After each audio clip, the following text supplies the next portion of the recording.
This is gonna be the first video for schizophrenia series.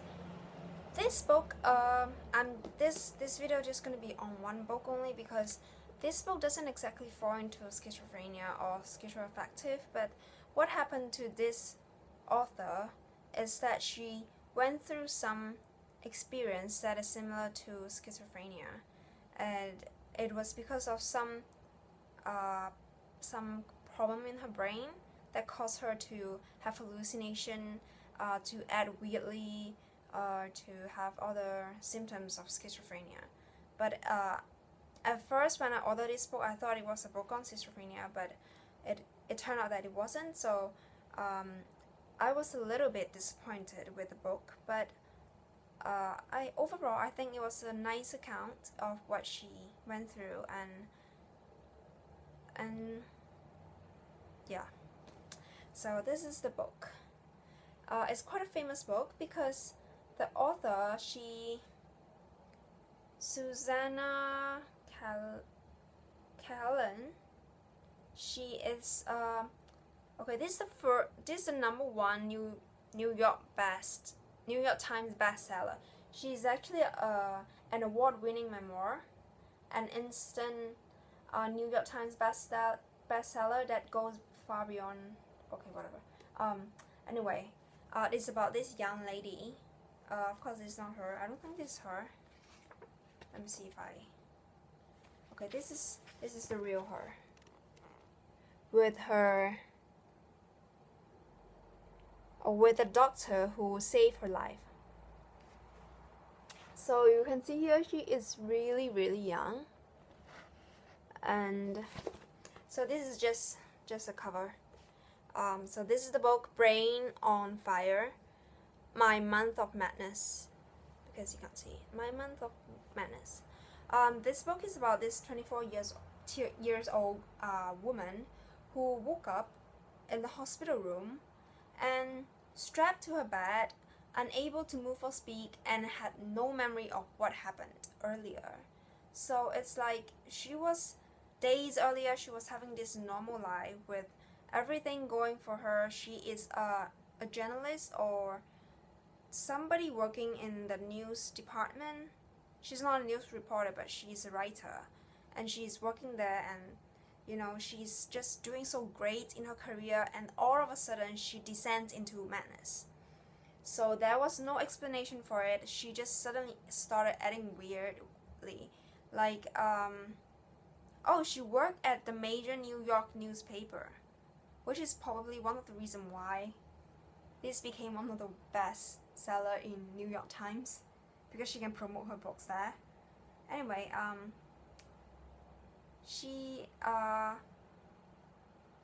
24 years old, like I said earlier, and then she was like just starting to have this serious relationship with a man, and then also embarking on her new career as a journalist or something, and then suddenly she descends into this violent, psychotic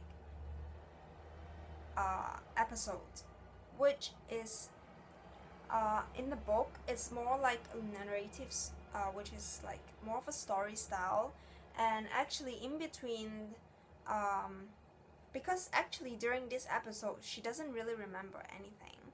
So what happened is that she get all this information from all the people around her, from the CCTV camera, because her case is a really strange case. If you're interested in mysteries, medical mysteries that it's like unsolved, that it's that has no explanation for things, probably this will be the book you're looking for.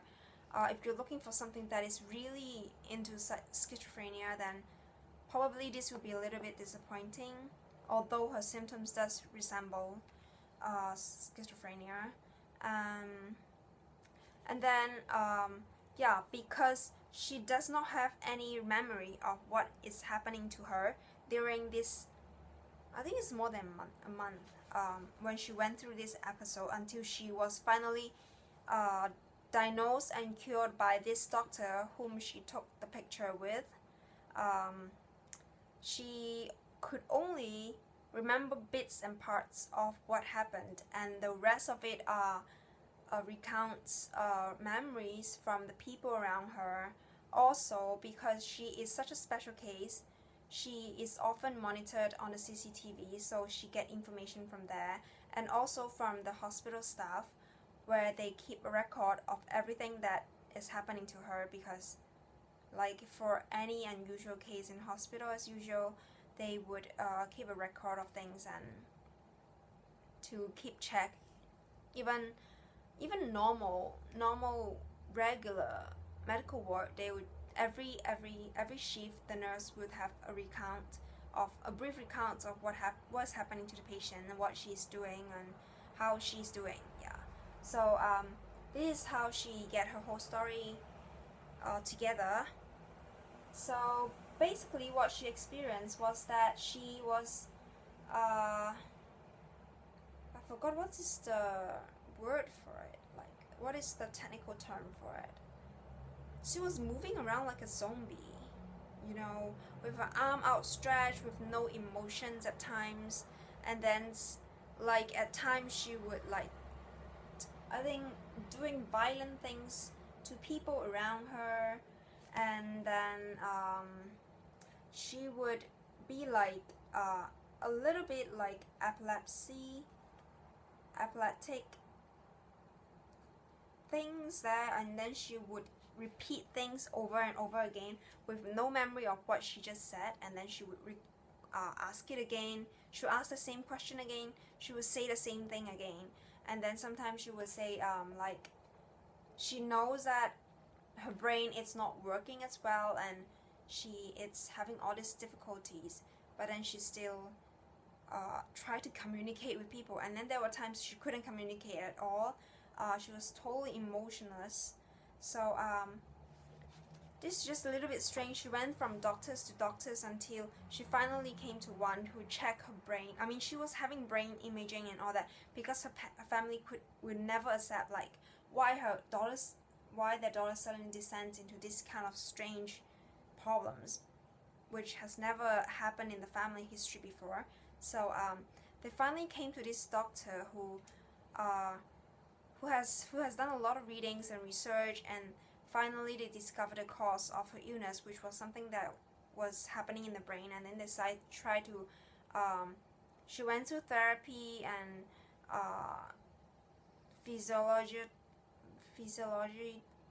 physiological therapy and also other kinds of therapy until she became normal again, and then she write newspaper reports again. So that is basically what this book is about. So